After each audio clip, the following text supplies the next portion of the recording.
Zach Wilson's biggest detractors are grasping at straws, and that's good news for Jets fans, while Joe Douglas has some work to do.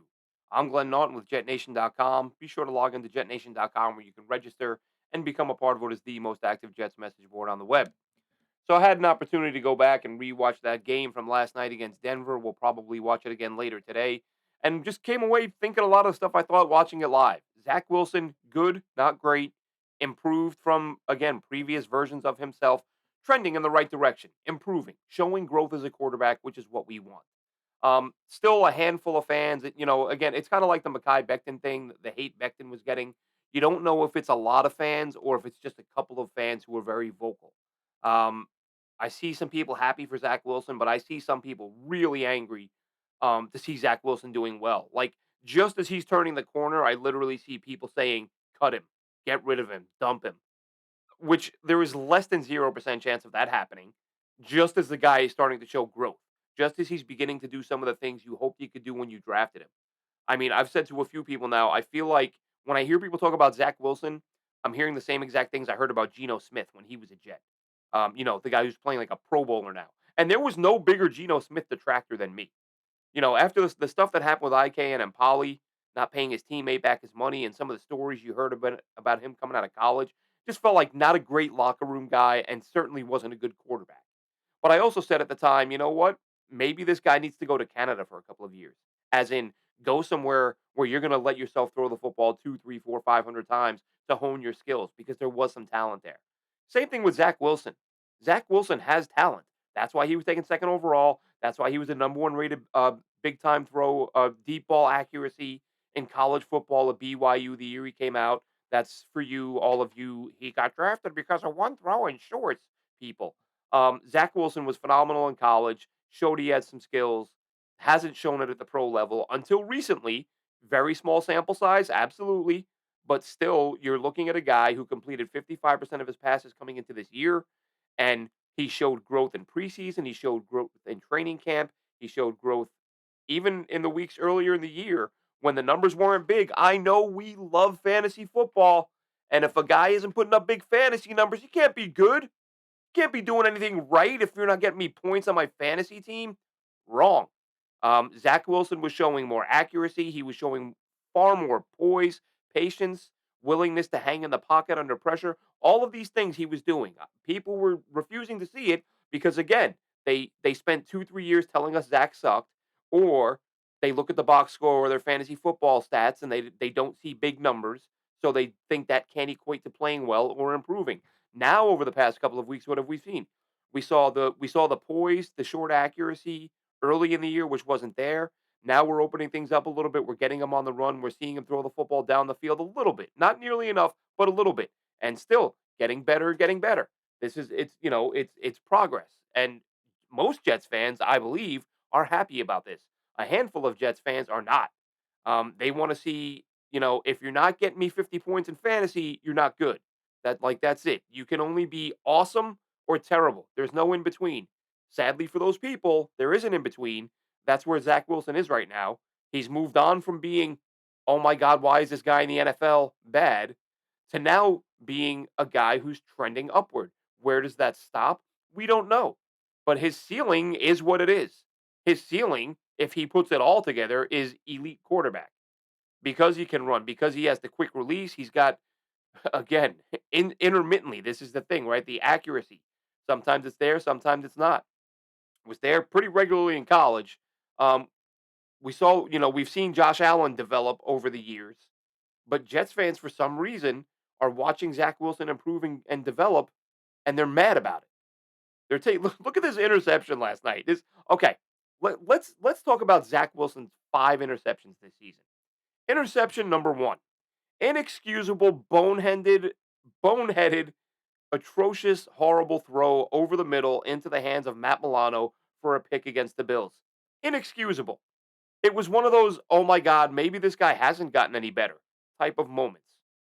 The 4 interceptions he's thrown since then, three against Dallas, down by a million with about 9 minutes left in the game, where on two of them, he's just chucking it up there. And on the third one, the middle one of the three picks, clearly a miscommunication between him and Michael Carter.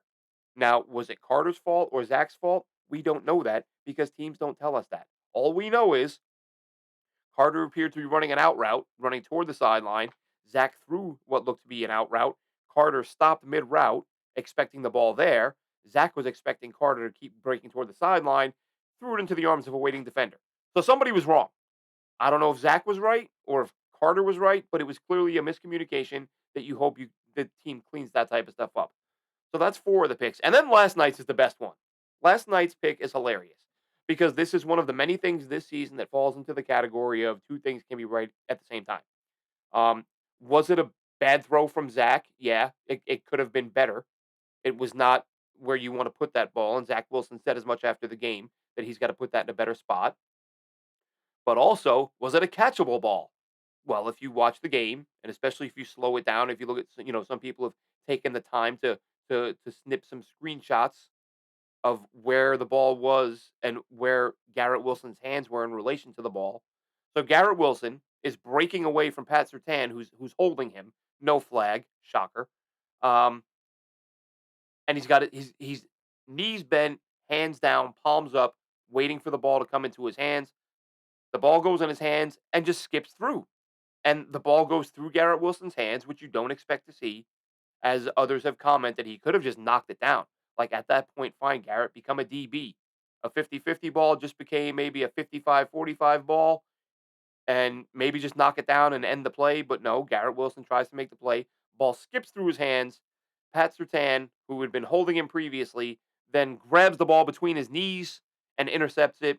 And we got people pretending Zach Wilson, you know, just made the worst throw you've ever seen in history.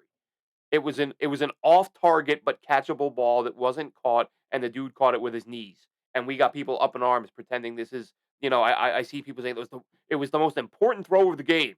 Listen, most important throw of the game, at least in my opinion, was on that 3rd and 4, I think it was 3rd and 4, may have been 3rd and 6, when he hits Conklin up the seam and Conklin drags about 6 dudes with him. Like the Jets at that point needed to maintain possession, needed to kill some clock, needed to get further away from the opposite end zone in case they didn't score and Denver got the ball back. Like that, I'm watching that game thinking you convert this and Denver's chances of winning this football game get, go down dramatically. And Zach pockets collapsing, defenders coming in around him, doesn't bail, doesn't panic, doesn't throw it away, stays in the pocket, stands tall, hits Conklin up the seam. Conklin picks up another 10 yards or so after the catch. Big time throw, big time spot. The Jets needed to have it. They got it. So Zach Wilson, like him or not, is getting better and has been getting better all year. And as they're asking him to do more, he's doing more. And you know what it's time to do now? Ask him to do more. Let's see some more downfield shots. We only saw a couple yesterday really go beyond the 10, 15-yard mark. But again, is that Zach being hesitant? Is that is that Nate Hackett, Nathaniel Hackett telling him not to take any deep shots? You got Philly coming up.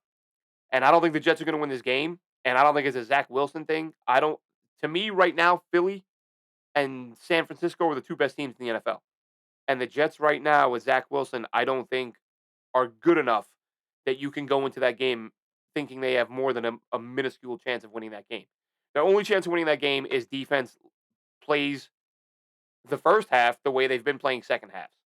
Like limit the scoring, keep your offense in it, and if you keep running Brees, I mean this is the formula, right? I've said a few times that it felt like we were moving the goalposts because the formula coming into this year, well, the formula once Zach was under center and Aaron Rodgers was out, it became dominate on the ground, dominate on defense. Zach don't lose the game for us. And up to this point, we've had no running game. Well, when Dalvin Cook's getting the ball. Let's say inconsistent running game, inconsistent defense, and Zach not losing the game for you. I mean, most of their losses this year don't come down to Zach. He's even in the games where he's played poorly. It's not as if everyone else is playing lights out and Zach is the one not holding up his end of the bargain.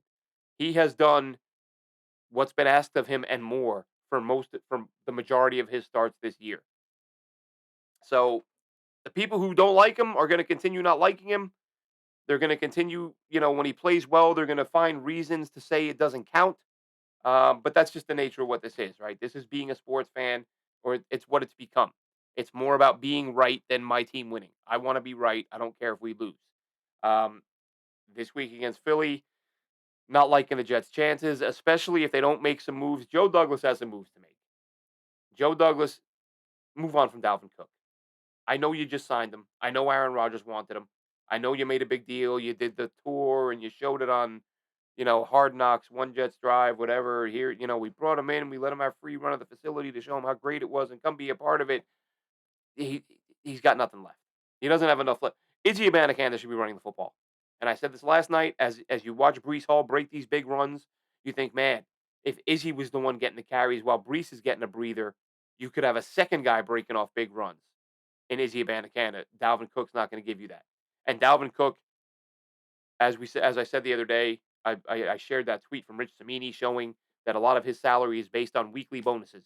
If he's on the 53, if he's active on game day, he's getting the bonuses that will add up to $5-6 million at the end of the year. You cut him now, you save all that money, you can use it on a player next year. Nothing personal against Dalvin Cook. Listen, he's out there doing his job, but he's not the player he once was. He's taking up a roster spot. He's taking up an active game day spot, which could be Izzy, and he's costing money that could go elsewhere. Um, Aside from that, Lael Collins. We don't know the AVT situation. Sounds bad. Robert Sala did not paint a pretty picture after the game. Didn't offer any specifics. Just that it doesn't look good, and we're waiting an MRI. So I'm assuming he's done. If he's not done, it's still a big enough scare that I'm saying go get Lael Collins. You would have seen it last night. The official Jet Nation Twitter account tweeted out Lael Collins report to One Jets Drive. Absolutely. At least bring him in and take a look. Do you think he can still hold up? Yes, he's had some injury issues. He was let go by Cincinnati. He is now medically cleared. He's a proven veteran tackle who may be the best option out there if AVT is out for an extended period, which it sounds like he may be. So you got to go out and bring Collins in for a workout. You got to get to the negotiating table with Huff and Morstead, right? I mean, people have been talking about Huff for weeks now. Morstead, on the other hand, has been fantastic, and he's a punter. These dudes can play till they're like 80. Just give Morstead a 2-3 year extension. Shore up your punting game for the near future. Get Huff in there. Get him extended for at least a couple more years as probably your best edge rusher before, because the price is just going to keep going up as he keeps playing well. Your price is going to keep going up. So those are four of them. I think I had one more. Well, it's a joint. It's two more, but just lump them in together. Carl Lawson and Mecole Hardman. Why are they on the roster? What are they doing here? Can you get anything for them? Lawson's been so ineffective that I wonder if they can get more than a 7 for him. But there are teams hurting for pass rushers.